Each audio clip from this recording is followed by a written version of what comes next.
I won the CEO of the Year, Middle East and Africa. Oh, congratulations, yeah. I started by selling groceries. And I would wake up very early and go to Kikomba by 3 a.m. I think when you say groceries, it sounds so fancy. But you know. na kila Yes. kitu. Na kitunguu, na mboga, na sukuma. When you say grocery, it sounds so fancy. I never blindly go into business. I always look at a need. What's the one thing about money that you've actually learned through this journey of yours? Money is a friend, but it can also be an enemy.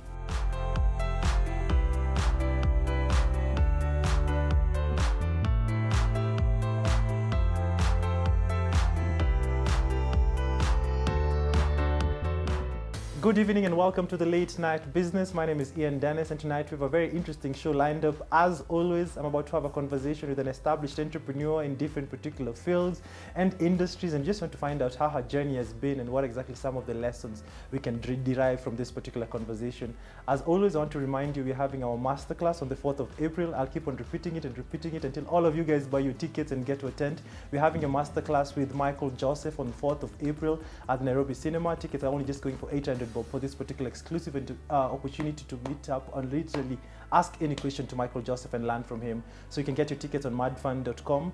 As always, also we're shooting right here at the Capital Club, the place you need to be as an entrepreneur, because as I always say, and I will retaliate, your network is your net worth, and being part of a club is such an important thing because you get to meet people whom you wouldn't normally meet on the streets.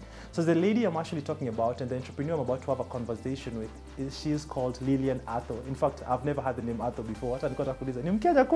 Lilian, karibu. Welcome to the show. Nice to see you. Thank you so much, Ian.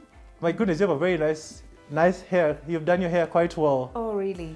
I am a babe of short hair. You're sorry. Thank you. So you're not a babe of wigs and all that stuff? Literally, I don't know how to wear wigs. I don't know how to braid my hair. Yes. I used to do in campus. I had natural short hair because I was playing basketball. Ah, yes. Interesting. And you'd sweat a lot. So from there, you'd need to go and shower. So I just needed to wash. So after that, I started doing, in the early 2000s, there was a style that was called the bob cut. Where it used to be just short hair, tongued nicely. But it was a lot of work because you had to literally tongue your hair 3 times a week back then.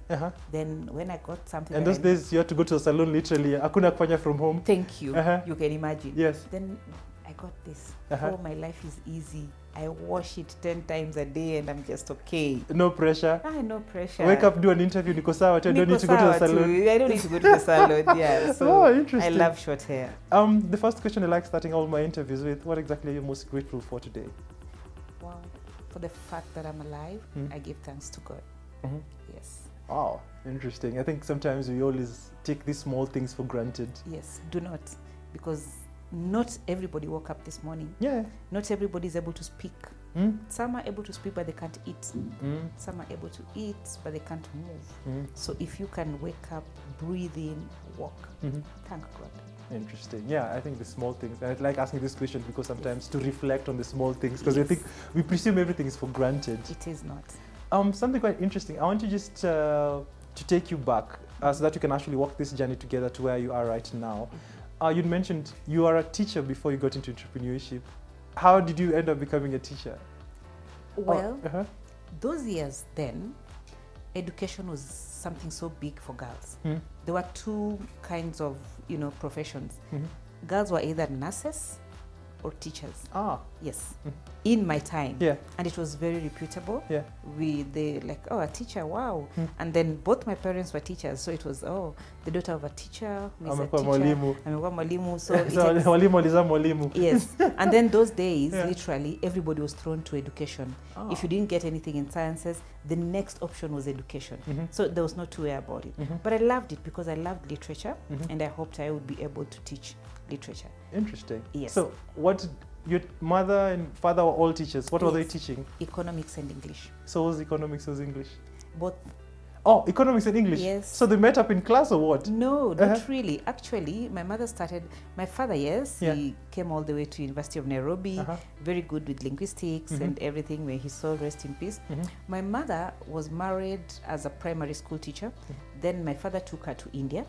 She got her degree. And he always complained because my father had second-class honors in economics, but my mother came back with a first-class honors. So he always said, oh, you mean I taught you to be better than me? Yeah. They're all late now, but I still think they wanted so much of my father. He wanted me like him. I was a firstborn. I had 3 boys behind me for a long time. So I was this daddy's girl. And I emulated how my father spoke his English. He was very particular. I saw my father as a head teacher also from when I was a girl, a very young baby. And I knew everybody dreaded my father. Why? The teachers, because he would correct their English on parade. Yes, so if a teacher on duty made a spelling mistake or a pronunciation mistake, my father would literally correct you on parade.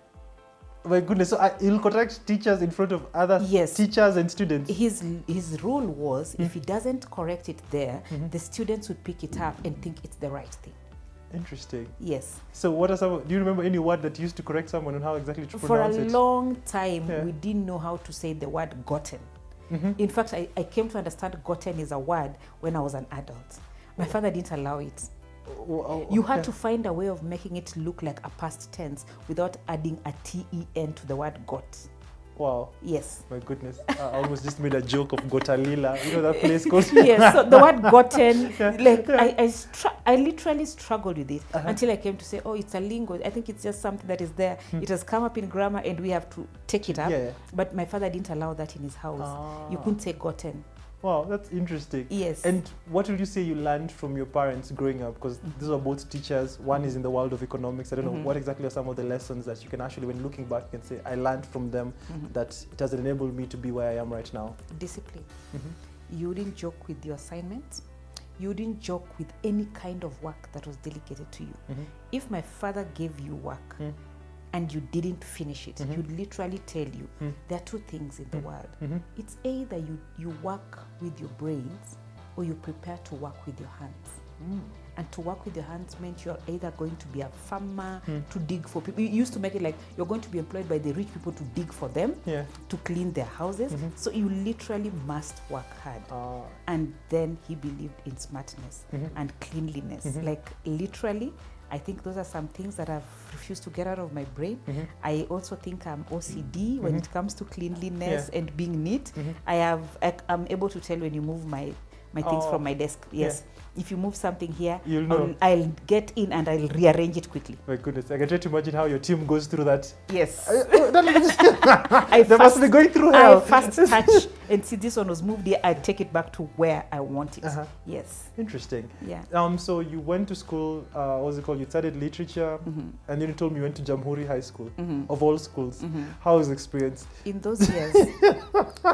Because I've had stories of Jamhuri back in the day, and I remember it was just crazy. Form 2s, they're teaching English, and they're writing love letters and slipping them in your... They're writing them to you? Yes, inside the grammar book, because you're literally going to mark it and you're going to meet with this paper. So I derived So you're going to correct their language, their love language. I derived a way of handling this situation. So if you wrote the letter, I would literally come and read it on the next assembly, not in class. So by that, you'd never repeat it. And you see, by the time I'm reading, you're the daffest in class. Oh my. You see, there were those daft ones, and they are so huge. They're dumb in love. Yeah, they're like 18-year-olds, and they're in Form 2, and they are so... I don't want to call them stupid, but so just call it as it is. Yes, with spelling mistakes and funny English, and you are writing it to me. That gotten in love. Yes, you can imagine. So if you do that, then nobody would dare. But I only did that for about a year and a half. I couldn't take it because it was same sequence, same syllabus, same lesson plans, same schemes of work every year. So I got bored. For how long did you do that? 2 years. 2 years? Yes. All right. And so at what particular point now did you decide, let me leave this particular profession and pursue business? One morning of 2006, January, it was January the 6th, I still remember schools were opening. I just opted I'm not going. So the principal called me. Yeah. They wrote me discipline letters to like, TSC. yeah. Please come and show cause why you're not reporting absconding duty. Yeah. I just didn't go back. I didn't want to. So meanwhile, I was planning things which were non-existent. You know, like I want to do business. And the kind of business I wanted to do, nobody was understanding it. Because for me, I wanted to do groceries in the estate. Yeah, because there was no grocery shop. Interesting. So that's where we started from? Yes. All right. So take me through that journey. Which estate was it and how did you start? Greenfields estate in Donholm. In 2006. So I started by selling groceries. And I would wake up very early and go to Kikomba by 3 a.m. I think when you say groceries, it sounds so fancy. I Nyanya, know. na kila Yes. kitu. Na kitunguu, na mboga, na sukuma. When you say grocery, it sounds so fancy. But in my calculation, I was like, if I can make 500 bob or 1,000 bob a day, I would make much more than I was earning in after teaching. How much were you earning as your teacher? Back then it was coming to about 59, but there was a house allowance of about 19 in it. So kitu na bado hujatoa za Ruto. Hujatoa za Zakayo huko weke huku na huku. But well, it was enough for that time because then we were living in 4-bedroomed houses and they were going for about 10K. Back in the days, yes. Life was easy. Yeah. So from the grocery, I noticed that kids would come from school. There was Donholm Primary School, and they would be looking for where to buy chips, snacks, and all that. So next shop, I opened a cafeteria that would just do the chips. There was no restaurant. You know the way you queue for your chips, and you buy and go home. So I did that, and I would sell chips. There were no sausages. Sausages were very expensive. Smokies. So you chips and smokies, and I started making homemade yogurt. So I would do the yogurt and sell to the kids in polythene. It was like a nice packed polythene paper, but it was good. From there, I realized, we still don't have cereals in the estate. So now I had grocery, chips.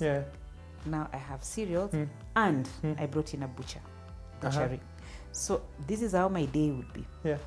I would wake up at 2 a.m., go to Kikomba, shop for the groceries, leave them in a sack, because then there was a pickup that would come around picking and drop them in the estate. Then get into a matatu, go to Ruai, to the slaughterhouse, pick my nyama, come back, leave the nyama there because there's that vehicle that is allowed to deliver, come back home. No, I would actually not go home immediately, then go to Nyamakima. From Ruai, I would come to Nyamakima, ni masaa moja hivi, maduka, they are open and all that. Then I would now carry my cereals and take home. My goodness. Yes. I would be getting home at about 7:30, 7:45, just in time for my son to go to school. He was then, I think, 2006. He was about 5 years old. So he's already been cleaned by the nanny and everything. So I enjoyed escorting him to school, come back, take a shower, and sleep. Ask me why I would sleep at that time. Why? Because the groceries and the beef and everything would arrive at about midday. The delivery vehicles. So you pick them at 2 to 4 in the morning, they come at midday. They come at midday. But then again, this is estates. Nobody's buying nyama to cook for lunch. It's dinner. Only nannies who are home. So they're literally eating leftover of yesterday. So at 2, 3, they start coming to buy dinner. So then that is the time now. Business types. Yes, but I had 4 employees. One was in the butcher. One was the groceries. Because groceries ni zile siku za kukata sukuma kidogo imekatwa, so you had to get a specialist to do that. So that was me then. Interesting. And how was that particular transition? Because it seemed so smooth. Like one moment you're in class, you're teaching, then the next moment you're actually in the estate doing literally all kinds of businesses. How was that particular transition? I think I wanted freedom. I just did not want anybody to tell me what to do. I either was tough-headed or I just had a mind of my own and I needed to just do something. I didn't feel any difficulty about it back then. There was, yes, sometimes kumenyesha, you want to go to town, sometimes it's taking the first matatu to come, will come at 3 a.m. You're already 1 hour late, but well, it started. Then there was also, it's a new shop, it's in the estate, people are not used to buying. There are days we could literally eat meat for breakfast, lunch, and dinner because we can't throw away the meat. Yeah, tutakula stock. Tutakula tu stock. You hatuwezi tupa. Yeah. So you can imagine how much food I had at home. Yeah. Yes. So your fridge is always full of nyama. Full of nyama. Ikikata ni cereals. Ni cereals yaribiki. Yaribiki. Na mboga ilibaki. Ilibaki. So our life was easy. I was not buying food.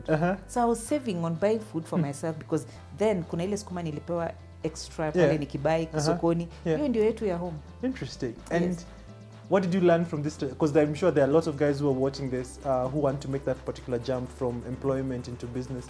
Looking back, what are some of the lessons that you can say you learned from making that particular transition? One thing is consistency. I never ran away. I stuck to it. People criticized me. Well, my husband was like, explain to me this mirage. He called my father. My father. Your husband was working then? Yes. My father had to come and intervene. A permanent and pensionable job. Please explain it to me again. What happened?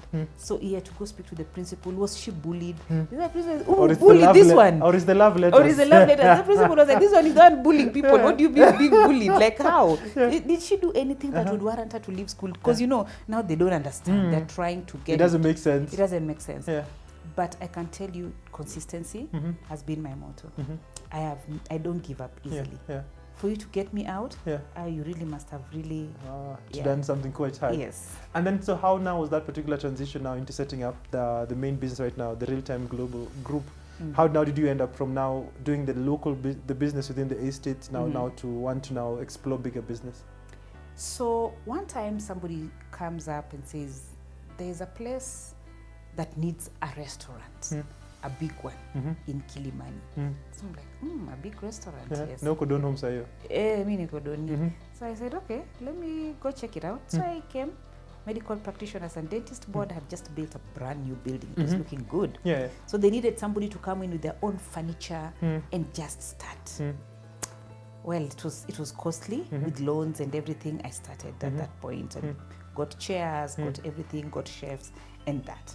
So Real-Time Restaurants and Outside Caterers was not registered as it is. I first registered Real-Time Company Limited because I thought I would do everything from this one company. So here I was still doing the groceries, and now I was supplying cereals to organizations. Then now I had the restaurant. But while at the restaurant, I thought, why don't I have a company that just does food and call it Real-Time Restaurants and Outside Caterers? So Real-Time Company and Outside Caterers was born from Real-Time Company Limited. Now it came in as its own entity. So while there, I was supplying salaries and remuneration commission with food. I'm an outside caterer. So I remember one time Sarah Serem, we are discussing and air tickets and all these things, and we joke about it. And I did not go to look for somebody who does it. I instead registered a tours and travel company. So Real-Time Tours and Travel is now the third company, and it's from doing tickets. Now I was doing tickets for 2 organizations, which now expanded it to so many others years later. Because I'm based at the medical board, the doctors who would come to renew their licenses from the village and all that sort of thought I knew so much because I'm here at the medical board. So they would ask me, where can we get medical equipment? So because my husband was in that line, I asked him, where do you think we can get this? Then I said, no. Can you help me register a pharmaceutical company? And he's like, I'm working in a pharmaceutical company. You're asking me to help you register. I said, yes. He said, what do you want to do? I said, I want to supply gauze, cotton wool, non-farm. Things that will not need so many technical, Fourth company is born. Real-Time Pharmaceuticals.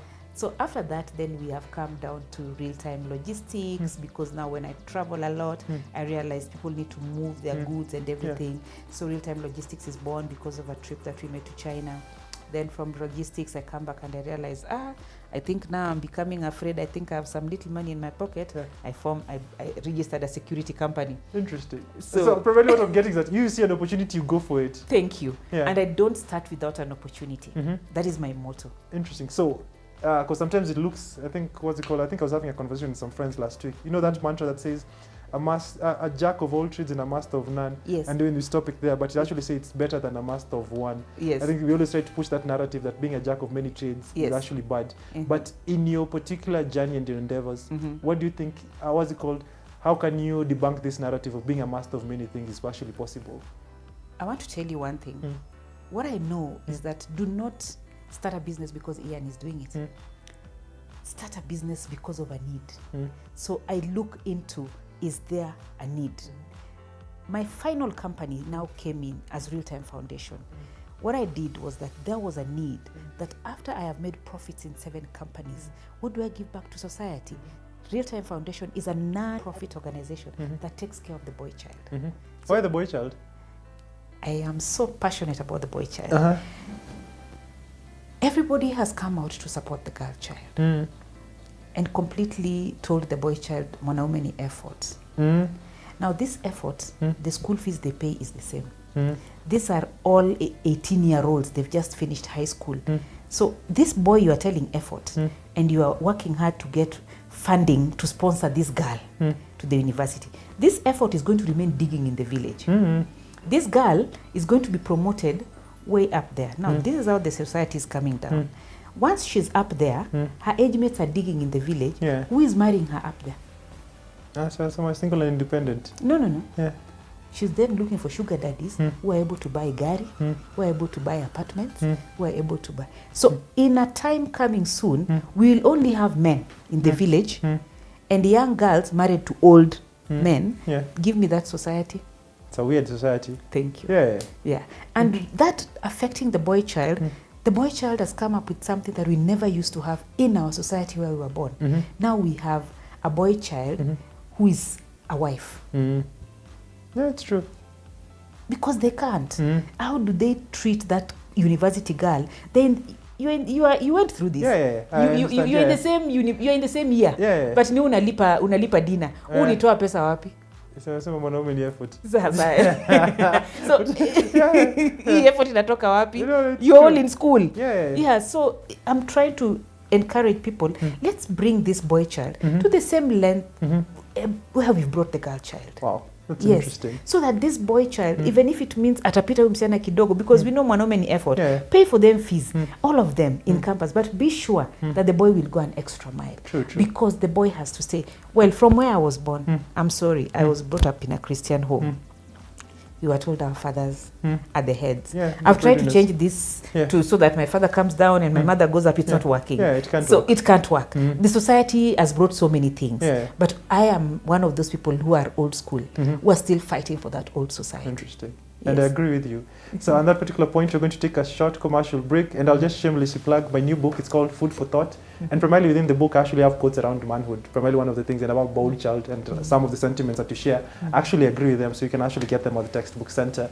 So I'll see you after the break, and then as we continue this particular conversation. See you then.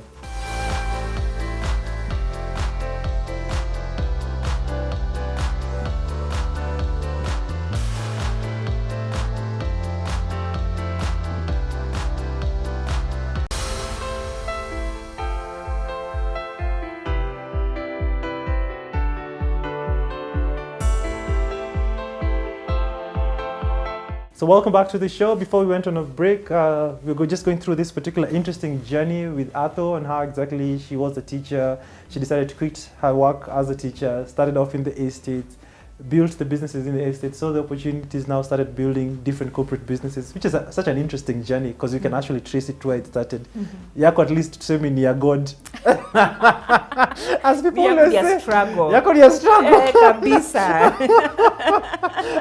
I think when people actually hide their journey, they always put God there. Yes. I'm like, ni God. God. Nakumbe ni tenda. Yako iko na mpaka struggle.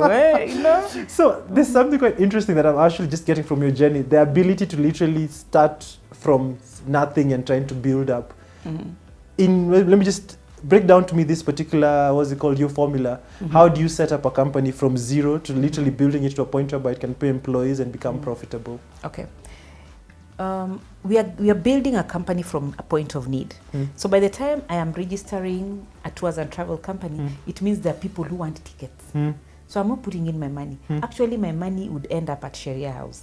That was the last one, to register a company. Hiyo ndio sheria yako pia. Hiyo ndio yangu ilikuwa inaishia hapo, ndio natumia pesa yangu mwisho. After that, you'd pay me for the tickets in order for me to be able to buy your tickets. So I would not go into a business where I went and bought tickets. You know, you can't buy tickets for nobody. You'll only buy a ticket for somebody. And in those days, I think this issue of supplies and paid after 30 days came much later in life. Those days it used to be a cash transaction. So umeleta ni gauze ama ni cotton nools ama ni cotton ngapi ama ni syringes ngapi. You would be given your check and you walk home. So it came with the Kibaki government that you can actually supply and you'll be paid after 3 months. That thing never used to be. Oh, so it was easier back then. It was easier back then. Yeah. Right now, I can tell you, I'm standing here, there are ministry departments that I'm waiting 12 months unpaid. Unangoja tu. Unangoja tu mpaka natamani zile siku. It was kidogo money, but at least you're making money yes, every day. Yes. And one of the interesting things also about you, like you've mentioned, you're also in logistics, and you've mentioned also you have different offices around the globe. What does it take to build a global business? From someone who started off from Home and now having presence in different countries, having different particular interests, what does it take to build a global business? Wow. What has pushed me globally is I am a member of Female Founders Initiative Middle East and Africa.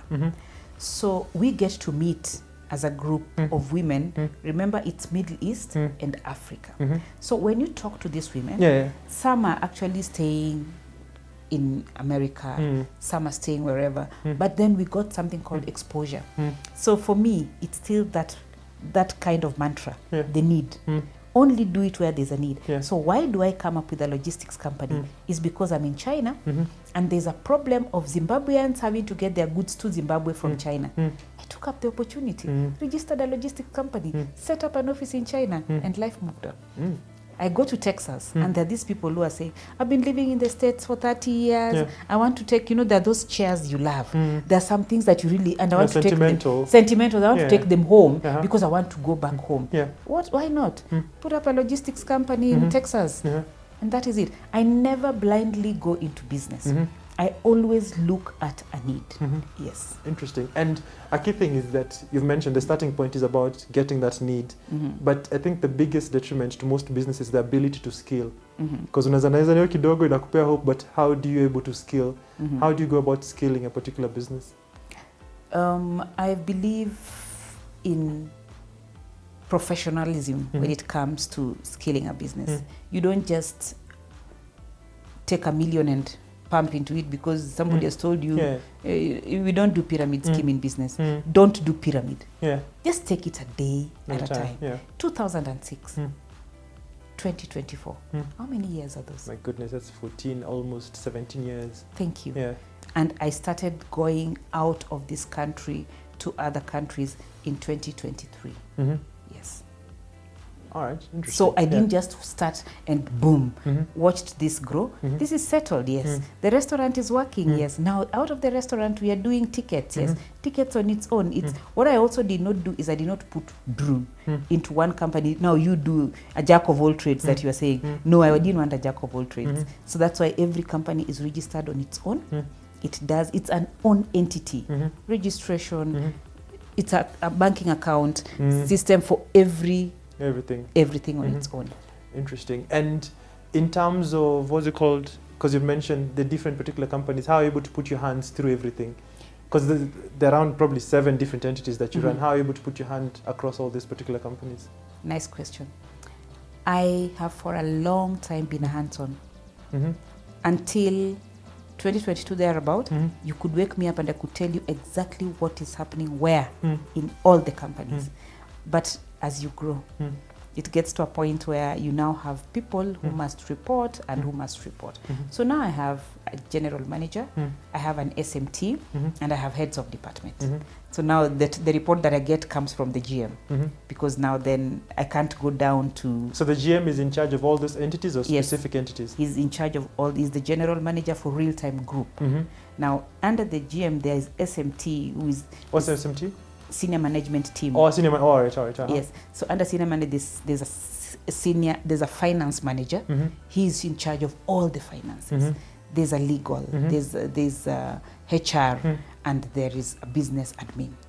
So under this business admin, for example, now we have head of security, head of IT, head of this, head of that, head of, in every department, they report to her. Yes. Interesting. Yeah. And in running all these things, how do you able to now to keep yourself productive and manage time? Because you know, there's always, I think, there are always these narratives. When you do too much, you won't have so much time, you're going to do your whatever. All these narratives that people put out. How are you able to now manage your productivity and your time through doing all these things? And I still play golf. Interesting. Yes, yes. How are you able to do all these things? Tell us the secrets. You see, with planning, I have an active executive personal assistant desk. So my time is managed. I'm literally now told where to be, what to do. And today you don't have any meetings, today is your golf day, today is this, today is this. For example, I was not very well when this request came for me to be at the studio. But she asked me, I said, yeah, I can, no problem. So she said, you have nothing else apart from that interview at KTN. So my time is managed like that. I realized as you grow, you have to let go. This is the only time I realized business is like a baby. It's the way your child gets to 18 and you just have to say goodbye, go fend for yourself. That is now what I'm going through in my businesses. The GM will literally tell me, I don't want you here. Yeah, please don't come. Because now it feels I have become the mother of the company. So he says, when you're a mother, you're no longer looking into business. So he says he deals with the employees that side. At least I say, okay, let them come and cry in my office. When you've already dealt with them that side, at least I'll listen. Because now you is dish.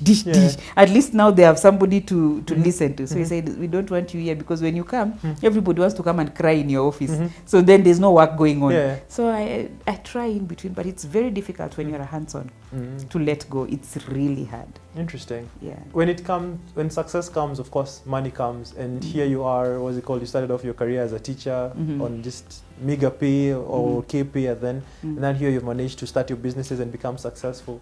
What's the one thing about money that you've actually learned through this journey of yours? Oh, money is a friend, but it can also be an enemy. There are days when COVID. So how many companies are closed? Tours and travel, there's no traveling. You closed restaurants, there's no hotel. Nothing else is moving except one, the pharmaceuticals. So you can imagine that kind of struggle. You have to let go. I literally let go all my employees during COVID. Wow. And I was doing the supplies by myself. So you'll build all these things and everything tumbled down? Yes. And then how are you able to bounce back? Because I can try to imagine, by the time COVID was 2020, so it started in 2006, that's almost 14 years of work. It goes like that. Yes. How did you handle that? You know, there are certain things that I think what happened to me is that after I saw close your restaurants, travel bans, I started freaking out. Now, what am I going to do? So I then spoke to my friends in the UK because everybody was looking for masks. So I told the UK people, are you able to send me masks from UK? I was one of the people who would book Kenya Airways directly from Heathrow into Nairobi every Tuesday and Thursday for our masks to come down. And these masks sustained me. And these masks helped me rebuild all this business back to their feet. Yes.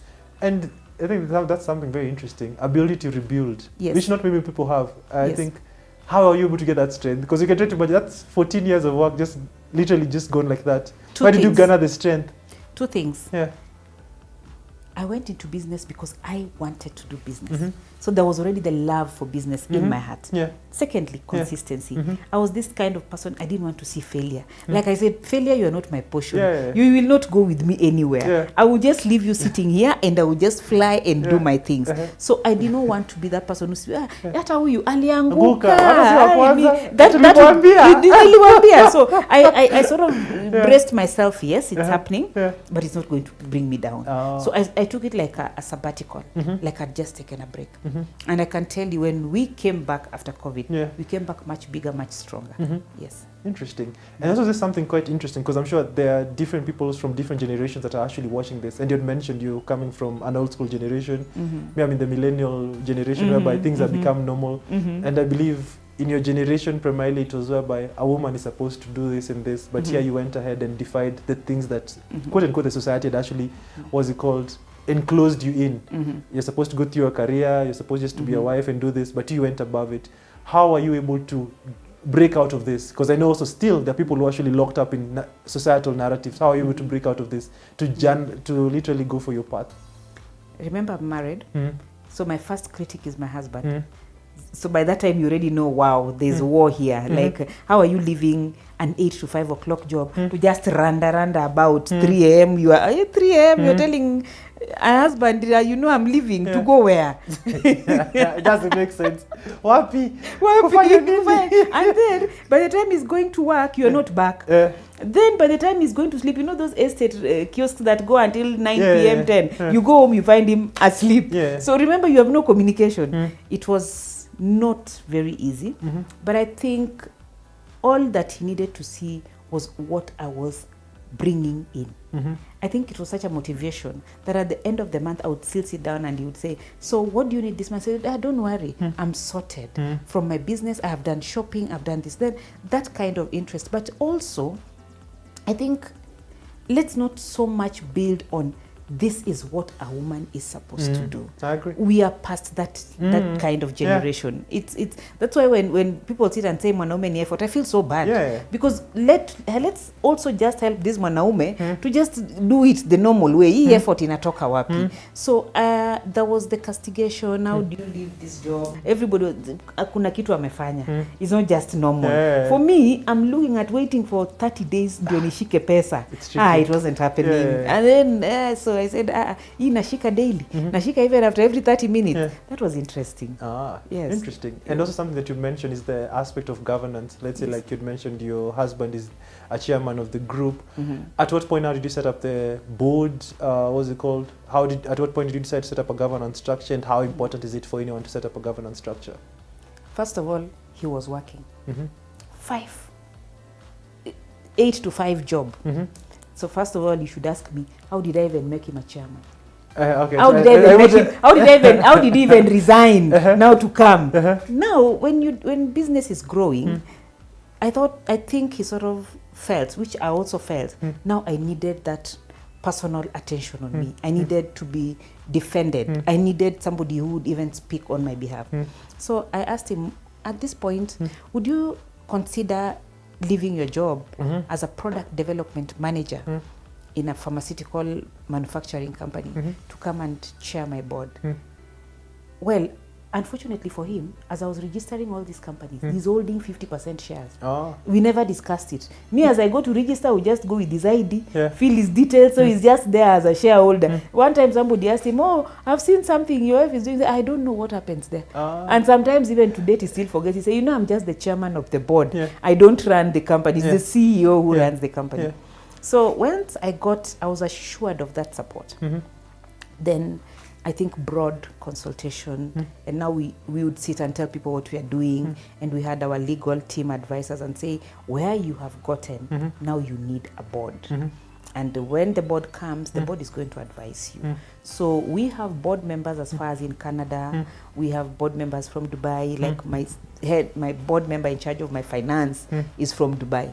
So, and it is not because they just want to give money. It's because they have seen and they can really listen and see, this is where this started. I mean, these are people you can invest in. So the board has helped me because I also used to be extravagant. Sometimes I would just say, me, I just want to go shopping. Now the board dictates, we are not going to give you, this is your allowance. In fact, sometimes I ask myself, is this my money or your money? Like, I've worked so hard to I've always been here, all these years I've been slaving. Now you're telling me you can't give my desk more than $500,000 in a month. I'm like, excuse me, I want to buy this car. The board says, no, we can't buy for you that one, but we can give you this one. So sometimes I really think, there's a time I think I had an argument and I said, can we dissolve this board? Because I'm the one who's gone through, like somebody sitting in German, they don't know, but they are in the advisory board. So, but I realized the reason they get concerned is because they told me, you're not just real time. You're now not even real time group. You're now called real time global. So one of them told me, we want to make you come up in such a way that when somebody knocks a door, the first company name that comes out is Real Time Global. Interesting. Yeah. And that's quite an interesting, what's it called, morphing of the business. And also something you've mentioned, that you have different board members across different countries, you have interests across different countries. From your experience and from your journey, how do you look at the, what's it called, because everybody's looking at Africa, and the whole world is actually looking at Africa. They say there's a lot of opportunities in Africa, and we in Africa want to get out of this country. That's why we are actually full in the passport area, where everybody wants a passport. What opportunities do you see that's within the continent that primarily we as Africans don't see, having also traversed the world and met different people? Trust me, everywhere I go, if I say I'm from Kenya, everybody literally tells me the opportunities they know are in Kenya. Literally. So one time somebody asked me, so why are you keeping your headquarters in Nairobi? Why don't you bring it to the States? I said, my headquarters stays at home because everybody's running back to my home for opportunities. Who tells you I'm going to move out of my home for opportunities? Let me tell you, Africa is blessed.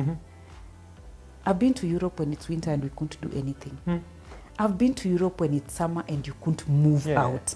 So from the weather to the kind of facilities and mineral resources that we have, we are blessed. Forget the lives.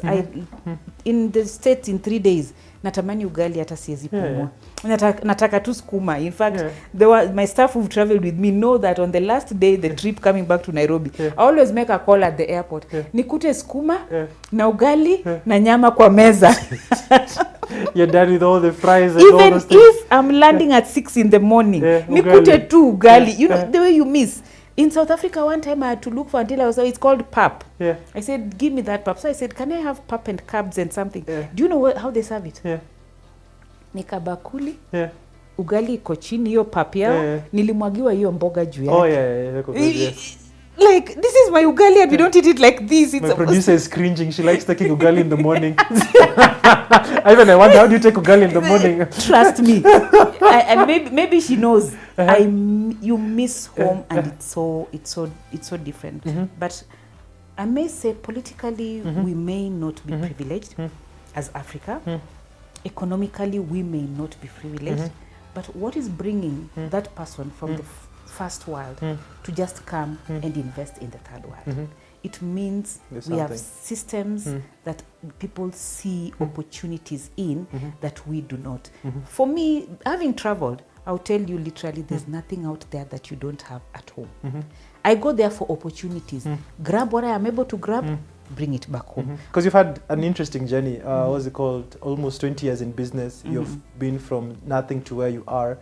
Just recouping at your journey, what's been the biggest lesson or the biggest takeaway from this journey? There comes a time that you have to choose who are your friends. As I'm talking to you now, I have 2 friends. My family and my business. They're about my business is me and my employees. I try very much to be their friend. I don't even remember the last time I visited a friend. I don't remember the last time I went out for coffee date. Why is that? Because I'm in between my employees and my family. Or maybe when did the friends shed off? The friends started shedding off as I started moving higher. Now it was like, kanaringa, squeezy. And you know, you are here struggling. You're thinking of how you're going to pay your bills. You just want your own me time. But somebody's looking at it like, ata nisalimiangi squeezy. The whole of last year, I really used to play proper golf. I would compete and win awards. But the whole of last year, because I was in, out, I only played golf twice in the year. And I lost literally anybody that I had met as a friend on the golf course. So people were asking questions. Where are you? Where are you? But that last year that I stopped playing golf for a while because I was moving up and down, I had 2 major awards in my life. And that really changed me, made me feel wow. Not that golf is bad, not that having that time of friends is bad, but there's a way I concentrated. I won the CEO of the Year, Middle East and Africa. Congratulations, And I needed to put in a lot of work in order to be able to achieve. Some days I would leave the office at 10 p.m. because I was preparing this, preparing that. Then I won 50 top 50 women entrepreneurs under the age of 50, still for Middle East and Africa. Wow. So it is something that it's not that I don't have time for friends, but I decided priorities. I'm not going to look for friends outside. I'm going to make use of the people that I have in your circle, in my circle, my family, and your business. And my business. My goodness, that's very interesting. So before we even come to the end of the show, because time making, and I think we need to do this around 2. I have like 10 quick fire questions. Whatever comes to your mind, let me indulge it. Oh my goodness. Are you more of a thinker or a doer? A doer. What do you think the meaning of life is? Well, life is a circus. What is your go-to snack? My? Go-to snack. My Apart from ugali. Ooh, chocolates. Ooh, chocolates. Come to my desk. You'll find a whole... Chocolates. What's your favorite color? My favorite color is pink. What's your favorite number and why? 7. Yeah, sorry. I've taken note. What's your favorite day of the week? Wednesdays. At what age do you want to retire? 60. How many hours of sleep do you need? 6 for now. Who inspires you? My children. And the final question, freedom or money? Money. Why? Well, I can buy freedom with money. And you need money to have freedom. Thank you. Many of us are not in prison, but we are not free. You're not free because you don't have money. Thank you. And that's actually the reality. Yes. My goodness, I really enjoyed this conversation. Time really flies so fast. Thanks so much, Atho, for honoring us. I've really enjoyed the conversation. Hope you've actually learned a thing or two from her journey, literally from being a teacher. TSC alikuwa analipo akajitoa hapo akaanza doni. Most of you I'm sure mnaona kitu kutoka doni, mnamkumbuka. And right now she's actually she's scaling the globe. It's quite an inspirational story. As always, I want to remind you we're having a big masterclass this coming April, 4th April. We'll be having Michael Joseph, whereby he's going to be sharing with us insights on how exactly he went about building. Hey, building, my goodness. Building Safaricom and M-Pesa, and so many nuggets can actually learn from it. You can get your tickets on madfund.com. It's only 800 bob, and primarily have limited tickets. You can actually check it out. As always, we're coming to you from the Capital Club. As you can see, we're in one of the meeting rooms, and being part of the Capital Club, the interesting thing is that you can literally run your day from here. Literally, you can start your day from morning to evening here. Do your meetings here. Do your lunch here. Do your evening dinner here. Literally, you can do your gym here. This is everything that you need to do as an entrepreneur, and that's one of the good things about being part of the Capital Club. As always, my name is Ian Dennis. It's always a pleasure having you each and every week on the Late Night Business. Until next time, I'll see you right here on KTN Home.